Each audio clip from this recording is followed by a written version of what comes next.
Hello everyone, आप सभी का स्वागत है आपका अपने YouTube channel ideal online classes में। मैं हूं मिराज अहमद और आज की इस वीडियो में हम लोग क्लास 10 के केमिस्ट्री के सेकंड चैप्टर का क्वेश्चन आंसर देखेंगे। इससे पिछले आप अगर देखे होंगे 9 वीडियो बनाया गया था जिसमें जितना भी टॉपिक था सबको कंप्लीट कर दिया गया था। तो यदि आप उस टॉपिक का जो वीडियो उसको नहीं देखे हैं तो उसको डिस्क्रिप्शन बॉक्स में देख सकते हैं, या आप हमारे चैनल को सर्च कीजिए आइडियल ऑनलाइन क्लासेस, वहां जाइए, प्ले लिस्ट में सारे वीडियो दिया गया है, वहां से पहले उसको देख लीजिए, तभी क्वेश्चन आंसर समझ में आएगा। हम लोग भारतीय भवन किताब भारतीय भवन का जो क्वेश्चन आंसर है उसको देखेंगे। सबसे पहले जितने भी लोग देख रहे हैं वो लोग अपने पास किताब रख लें। किताब रहेगा तभी अच्छे से समझ में आएगा, क्योंकि मैं क्वेश्चन बोलूंगा उसको लिखवाऊंगा नहीं। तो आप पहले तो वीडियो को रोके किताब ले लें, बुक ले लें, और सेकेंड चैप्टर जो अम्ल भस्म और लवण चैप्टर खत्म हुआ था उसमें जो क्वेश्चन आंसर अति लघुत्तरीय प्रश्न दिया है पेज नंबर 35 में, वो उसको निकाल लें। उसके बाद हम क्वेश्चन देखेंगे। अति लघुत्तरीय प्रश्न, अगर आप हेडिंग कंप्लीट किए होंगे, जितना भी टॉपिक पढ़ाया गया है, यदि आप टॉपिक याद कर लिए होंगे तो बिल्कुल आसान होगा इसको समझना, और अगर आप टॉपिक याद नहीं होंगे तब तो दिक्कत होगा। इसलिए बार बार मैं बोलता हूँ कि पहले टॉपिक कंप्लीट कीजिए। क्वेश्चन कहीं से भी आएगा, अगर टॉपिक कंप्लीट है तो क्वेश्चन बन जाएगा। चलिए हम शुरू करते हैं। अति लघुत्तरीय प्रश्न। अति लघुत्तरीय प्रश्न का सबसे पहला क्वेश्चन, 3 खनिज अम्लों के सूत्र लिखें। 3 खनिज अम्लों के सूत्र लिखें। पहला आप लिख सकते हैं ऑक्जेलिक अम्ल, दूसरा एसिटिक अम्ल और तीसरा सिट्रिक अम्ल। पहला ऑक्जेलिक अम्ल, दूसरा एसिटिक अम्ल और तीसरा सिट्रिक अम्ल। सेकंड क्वेश्चन कह रहा है एक कार्बनिक अम्ल का सूत्र लिखे, तो हो जाएगा कार्बोनिक अम्ल। सेकंड में लिख सकते हैं कार्बोनिक अम्ल। और तीसरा कह रहा है सिरका में कौन सा अम्ल पाया जाता है, आपको बताया गया होगा सिरका में कौन सा अम्ल पाया जाता है, एसिटिक अम्ल। तो तीसरा में लिख लेंगे एसिटिक अम्ल। 4 कह रहा है कि बैटरी अम्ल क्या है, बैटरी अम्ल क्या है, तो बैटरी में कौन सा अम्ल होता है, सल्फ्यूरिक अम्ल। तो चौथा लिख सकते हैं आप सल्फ्यूरिक अम्ल। 5वां देखते हैं, उस अभिक्रिया का नाम बताएं जिसमें अम्ल तथा भस्म की अभिक्रिया से लवण तथा जल बनते हैं। अम्ल और भस्म अभिक्रिया करके लवण और जल बनाते हैं, तो अभिक्रिया क्या कहलाती है, पिछला चैप्टर का क्वेश्चन है, उदासीनीकरण अभिक्रिया।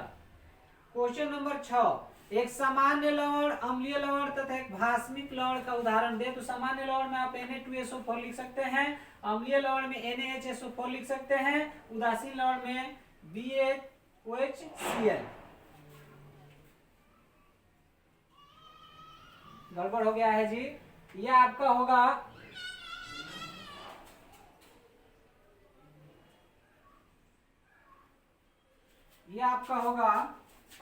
नहीं, ठीक है, सामान्य लवण है, अम्लीय लवण है और ये उदासीन लवण है। चलिए क्वेश्चन नंबर अब इधर देते हैं हम लोग 7 देखते हैं। CO2 का जलीय विलयन अम्लीय होता है या क्षारीय, तो CO2 का जलीय विलयन होता है अम्लीय।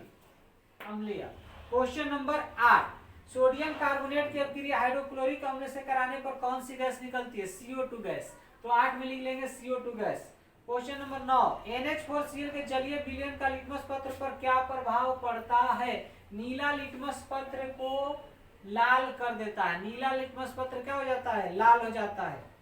क्वेश्चन नंबर 10, गृह निर्मित किन्हीं 2 सूचक का नाम बताएं जो घरों पे उपयोग है। ऐसा सूचक के बारे में आपको बताया गया होगा, तो ऐसा 2 सूचक का नाम बताना है जो घर पे मौजूद हो। तो उसमें हल्दी दे सकते हैं, चुकंदर दे सकते हैं, या लाल गोभी का पत्ता दे सकते हैं। तो हमने हल्दी और चुकंदर लिखा है। क्वेश्चन नंबर 11, 2 रंगीन पदार्थों के नाम बताया जो किसी अज्ञात द्रव के क्षारीय और अम्लीय प्रकृति बताने में सक्षम हो। कोई सूचक का नाम बताना है। हमने लिखा है मेथिल ऑरेंज और दूसरा फिनाफ्थेलिन। क्वेश्चन नंबर 12 देखते हैं, किस क्षार के लवण में धात्विक आयन नहीं होते, अधात्विक लवण, अधात्विक ऑक्साइड हो जाएगा। क्वेश्चन कर रहा था ना, ठीक है, अधात्विक ऑक्साइड हो जाएगा।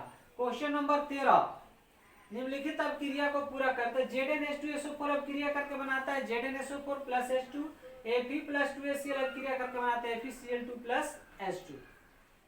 क्वेश्चन नंबर 14, यदि विलयन का पीएच मान 3 है तो विलयन की प्रकृति क्या होगी।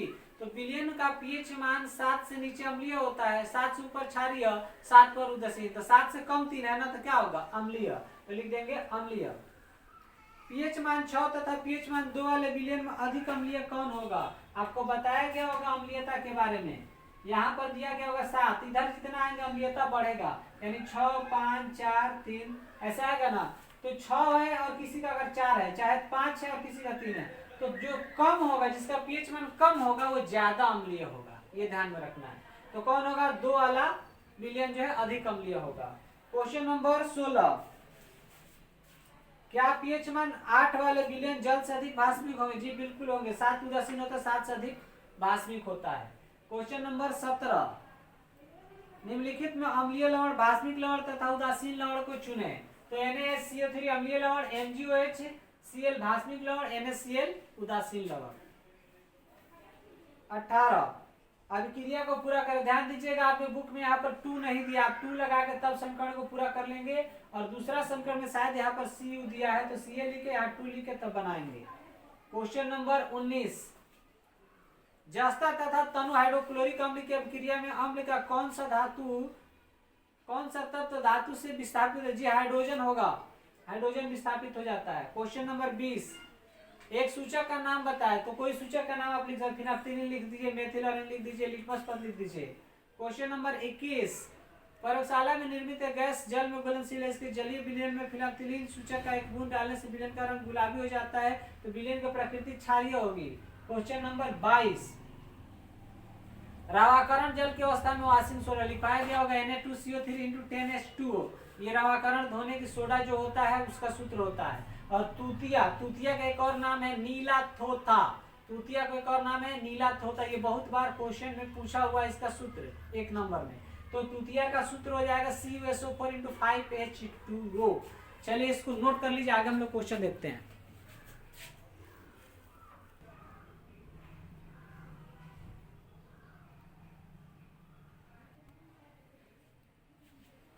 चलिए आगे जो क्वेश्चन है 22 के बाद 23, 24 जो भी है उसको देख लेते हैं।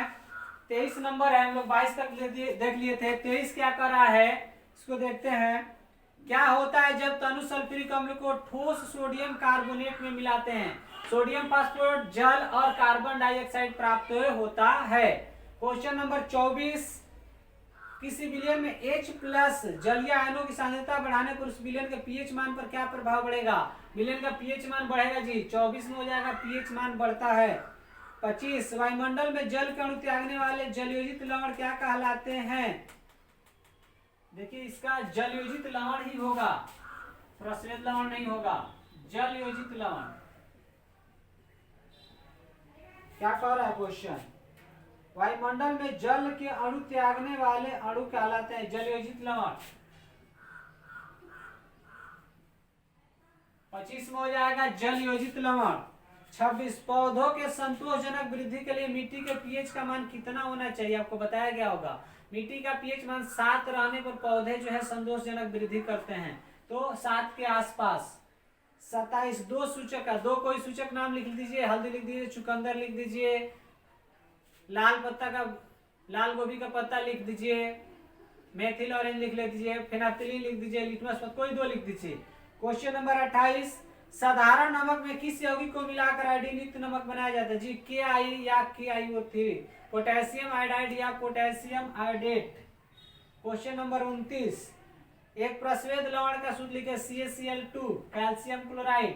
क्वेश्चन नंबर 30, अम्ल जल में क्या प्रदान करता है? Hydrogen ion. तो आज हम लोग इस वीडियो में अतिलग्न प्रश्न को कंप्लीट कर लिए हैं।